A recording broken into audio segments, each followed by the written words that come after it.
Imagine dropping your child off at daycare, heading to work, and discovering a chilling pattern of violence that no one else seems to notice. On February 28, 2006, Darcus Shorten, a petite yet determined sex crimes investigator, began her day like any other. Shorten, known for her soft-spoken demeanor and business attire, received a report about a 43-year-old prostitute named Andrea who had been abducted and raped. Andrea's case was one of many dog cases, complaints from street prostitutes that rarely led to convictions. Shorten's attempts to contact Andrea were futile. The phone number and address provided led nowhere. Andrea's report was filed away as inactive, and Shorten moved on to other cases. Less than a month later, another report came in about a 49-year-old prostitute named Jo, who had a similar story of abduction and assault. Jo's case also hit dead ends, but something about the similarities to Andrea's case nagged at Shorten. Shorten decided to revisit Andrea's case, driving to Acres Homes, a neglected neighborhood with a history of violence and poverty. Acres Homes, once a thriving black community, had become a slum with ditches instead of sidewalks and homes in disrepair.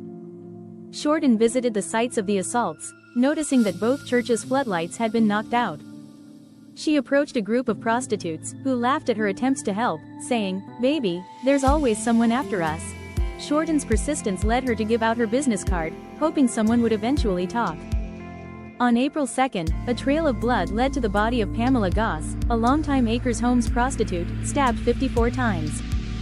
The murder barely made the news, but it set off alarm bells at the police department. Shorten, disturbed by the connection to her cases, returned to West Montgomery to beg the women for information. Finally, one woman shared a story of a man who turned violent behind a church, matching the previous assaults. The descriptions of the attacker were inconsistent, but a tattoo of the Libra sign on his left forearm stood out. Shorten's investigation revealed more victims, including Jasmine Clark and Vanessa Franklin, whose deaths had been ruled accidental or unrelated. By July, 6 dead prostitutes had been found, but the media and public remained largely unaware.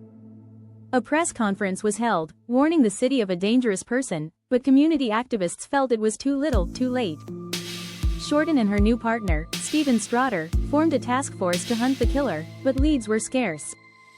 Their first break came in August when a prostitute named April provided a license plate number leading to Bilford Junius. Junius was arrested, but his DNA didn't match the semen found on the murdered prostitutes. The task force was disbanded, but Shorten and Strotter continued their relentless search. In September 2007, the body of Willie Bianca Jones was found, reigniting the investigation.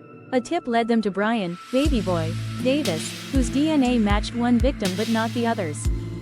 The killings resumed, and in 2009, a woman named Cynthiana was attacked, providing new clues.